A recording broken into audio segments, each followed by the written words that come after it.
Buenos días, yo soy Jack Bissing. John es mi nombre correcto, pero nadie me ha llamado así, y así es como sabemos quiénes son los extraños que vienen, preguntan por John en lugar de Jack. Yo soy hijo de Richard L. Bissing y residí toda la vida en Jeffersonville, Indiana. Y he sido maestro de escuela, he trabajado en astilleros y ahora soy abogado. Y lo soy desde 1976. Aunque tengo 65 años, no me parece bien. Creo que estoy hablando de mi padre cuando él tenía 65. Saben que tuve la suerte de ser criado por un hombre seguro y bien establecido, que no tenía problemas de identidad. Mi padre, Richard Bissing, él fue alcalde durante 20 años, el periodo de servicio consecutivo más largo que alguien haya tenido en la ciudad de Jeffersonville. Y le ofrecieron el puesto de vicegobernador para postularse durante parte de ese tiempo. Él comenzó como mecánico en un taller familiar aquí en Jeffersonville. Parte del tiempo la familia de papá tenía demasiada gente comiendo de la misma canasta. Así que nos mudamos al hotel de Jeffersonville que él construyó. Y eso era al menos nuestro hogar. Estaba allí y nuestra sala de estar era la oficina y teníamos una relación de amistad, como de visitas informales, con cualquiera que viniera. Uno de los que venía con frecuencia era el reverendo Branham. Bueno, ahora nunca lo conocimos como el reverendo Branham, sino siempre lo llamábamos Billy. Y él y papá eran muy amigos. Creo que era unos años mayor que mi papá, pero no muchos, y eran amigos. Recuerdo estar sentado en el suelo frente al televisor con dos tipos detrás de mí tomando un café o una Coca-Cola, contándonos historias sobre cómo eran las cosas. Fueron amigos de toda la vida. Un día mi papá me dijo, ¿sabes qué? Billy Branham alimentaba a la gente. Dijo, mucha gente habría muerto de hambre en la depresión económica, pero Billy llevaba una escopeta calibre 22 con él cuando caminaba por las líneas y disparaba ardillas y conejos, y los traía de vuelta y alimentaba a la gente. Dijo, nunca lo pensó dos veces. Uno de los problemas que me mencionaron fue acerca del puente George Rogers Clark y el hecho de que la gente se cayera y se viera involucrada. Todavía están allí, dentro del pilar. Eso no se difundió mucho. Se inauguró en 1929. Mi padre tenía 14 años entonces. Sacaron un coche del garage y se sentaron en la línea donde estaba la cinta toda la noche para ser los primeros en pasar con su primo. Tenían un pequeño medallón de bronce que regalaban a la gente que estaba en el puente ese día. Así que eso lo situaría entre 1 año y medio y 2 años antes, cuando estaban construyendo ese pilar. Mi abuela Maud y otra señora, Dorothy Phillips, también eran miembros de la iglesia de San Lucas. Eran jóvenes. Dorothy tenía más o menos la edad de mi padre y estaba de pie en la orilla y me contó que vio cómo se derrumbaba el andamio. Había gente que se cayó dentro del pilar, trabajadores. Ahora el cemento seguía cayéndole encima y ellos no pudieron detener el vertido porque había que correr a derribar todo el pilar, así que esos tipos están allí hoy, dentro del pilar. Supongo que nunca se informó mucho en los medios, pero mi abuela me aseguró que era cierto y yo sé que Dorothy, quien falleció hace mucho tiempo, ella dijo que estuvo allí y lo vio. Ahora, esas son cosas que nadie tenía la cobertura instantánea que tenemos hoy, donde te bombardean hasta la saciedad con entrevistas y reporteros.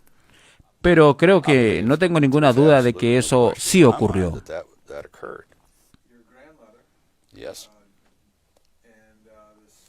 la señora Phillips.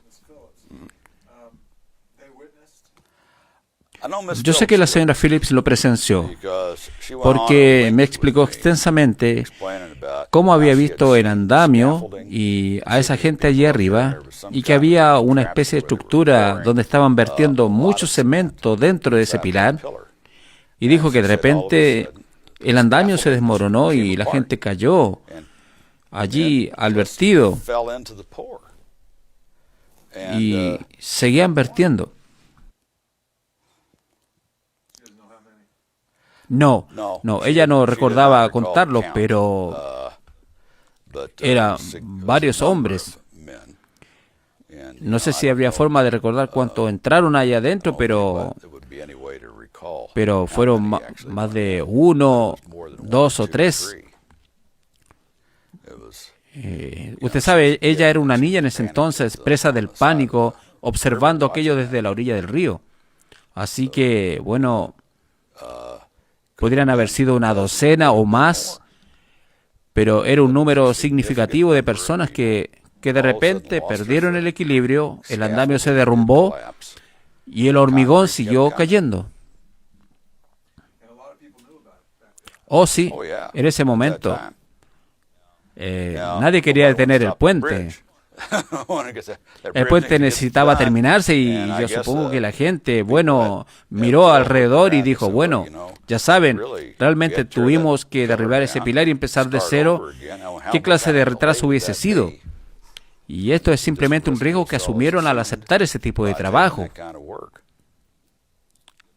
Es importante señalar que después de que ese puente se terminó, era un puente de peaje. Y luego llegó la Segunda Guerra Mundial y la planta de municiones del ejército de Indiana vino y lo pagaron, casi aceptando un pedido corto porque la gente que trabajaba en la planta usaba ese puente y realmente no se construyó otro puente sino hasta principios de la década de 1960. Así que eso fue el último de un gran auge de la construcción. Seguridad social, no había seguro médico, no se preocupaban por el bienestar del pequeño trabajador. Los trabajadores estaban, ya saben, a su merced. En esa época se estaban formando sindicatos debido a las terribles condiciones de los trabajadores. Así que no se les habría ocurrido pensarlo, no habría habido nadie a quien le importara, no habría habido un delegado sindical que viniera a informar. La gente simplemente estaba allí, algunos de fuera de la ciudad, y estoy seguro de que algunos eran locales. Y la empresa constructora que construyó el puente no habría sido local, sino un contratista especializado. Y estas personas probablemente trabajarían regularmente para ellos.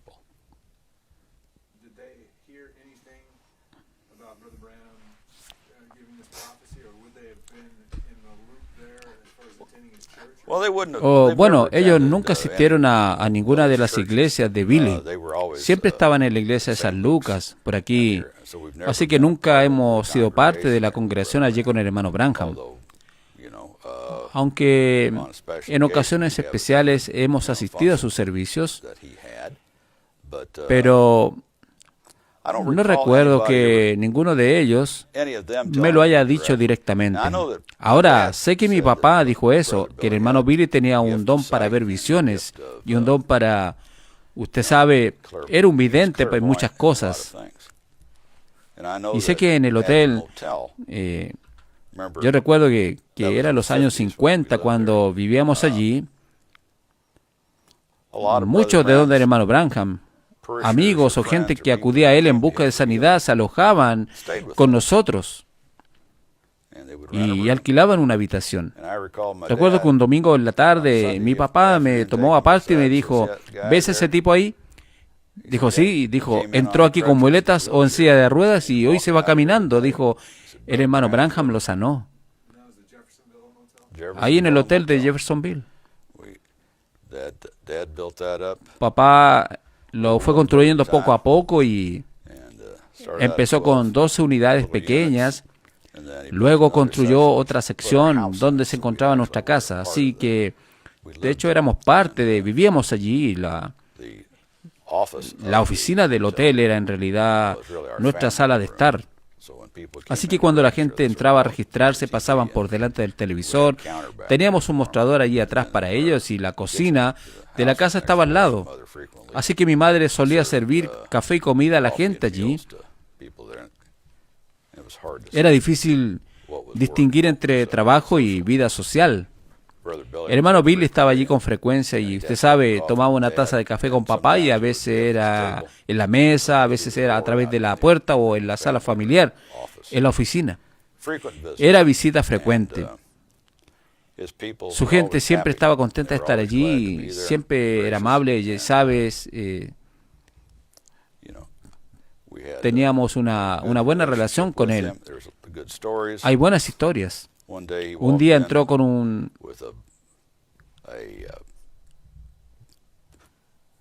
paquete de papel craft y me dijo, Edna, ven aquí, te he traído algo. Eran filetes de oso. Había cazado un oso y lo había hecho cortar en filetes. Apuesto que nunca has comido filetes de oso. Y ella dijo, bueno, tienes razón, yo nunca he comido filetes de oso. Y fue todo un reto para ella descubrir cómo cocinarlos, pero era todo un acontecimiento. Toda la familia participó, incluida la familia extendida. Así que la única vez que comí oso fue gracias a él. Bueno, nunca entendí realmente lo importante que era, porque él y mi padre eran solo amigos simples, solo amigos. No era alguien que harían algo aquí con un propósito para mejorar mi imagen o mi credibilidad en la comunidad. Estos tipos simplemente vivían. Mi padre llevaba los registros del taller, incluso después de tener el hotel, y salía a recoger coches por la noche. Y si había un accidente, alguien averiado o un delito, y se llevaban un vehículo, mi padre recibía la llamada y yo podía acompañarlo muchas veces de pequeño, y era divertido. Un año se rompió la espalda y estuvo en cama. Yo recuerdo que el hermano Billy fue a verlo mientras llevaba puesto este aparato. Le rodeaba desde la cadera hasta los hombros y se ataba con cordones. Y creo que Armand Fisher se lo armó allí en 1957. En el año 1958 yo tuve una fiebre reumática y una mañana me desperté con una infección de oído. En aquella época no tenían tubos para los oídos de los niños. Tenía las manos así, la espalda torcida y no podía moverme. Así que mi madre, por supuesto, entró en pánico y me pasé todo el día directamente al médico y luego al hospital St. Edward en Nueva Albania, y donde pasé las 3 semanas siguientes con fiebre reumática. Descubrieron que tenía un soplo en el corazón y estaban aterrorizados. Les preocupaba que pudiera ser fatal para un niño de 10 años. Y recuerdo que el hermano Billy vino a verme cuando llegué a la casa y me dijo, no te preocupes, estarás bien. Bueno, todavía tengo el soplo en el corazón, pero aquí estoy, tengo 65 años. Y eso no me mató, le di un gran consuelo a mis padres y usted sabe, no estoy perfecto, pero sigo adelante. Usted sabe, podría pasarme el día entero contándole historias del hermano Billy. Él era un tipo de hombre, muy hombre. Y usted sabe, no le preocupaba cómo lo veía la gente, simplemente era quien era, como mi padre. O sea, no tenían una imagen pública y una imagen personal. Eran iguales las 24 horas del día, los 7 días de la semana. Y como decía papá, siempre lo tuve en gran estima porque alimentaba a la gente que pasaba hambre. Nunca decía nada al respecto, nunca se lo contaba a nadie, simplemente lo hacía. Y así eran esos hombres. Hay mucha gente, hombres, que aunque en realidad no son lo que yo llamo un hombre. Así que tuve suerte de haberme criado con un grupo de amigos sin problemas de autoestima, sin cuestionamientos, que sabían quiénes eran. Mi hermano Billy era uno de esos tipos. Me siento afortunado de haber estado cerca de él.